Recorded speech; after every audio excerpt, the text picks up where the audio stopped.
موسورو ما يزال يحاول. برونو سيزار، برونو سيزار عندما يستلم داخل منطقة الجزاء يسجل ويسجل هدف الرابع في دوري عبد اللطيف جميل السعودي المحترفين في نصف ساعة.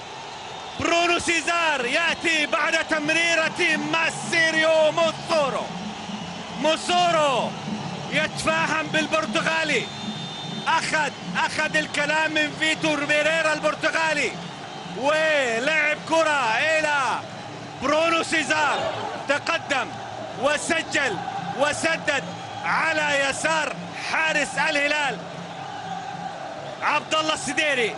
كرة قوية يسراه تعرف المرمى تماما برونو سيزار، ويشعل قناديل الفرح في المدرج الأهلاوي. هدف أول للنادي الأهلي في الدقيقة 30. هدف في هذه المباراة. كرة التقدم ناصر الشمراني والتعادل يأتي واحدة بواحدة. يأتي التعادل من ناصر الشمراني في أول كرة بعد الهدف الأول للنادي الأهلي. يأتي ناصر الشمراني الهداف بكرة في الأمام. ناصر لم يقدم شيء في المباراة حتى جاء بالكرة الأمامية خلف كامل الموسى، وجاءت التمريرة بهدف هلالي التعادل في الدقيقة 32 من زمن شوط المباراة الثاني. مثيرة الربع ساعة الأخيرة، مثيرة بهدف أول للأهلي وبهدف تعادل للهلال.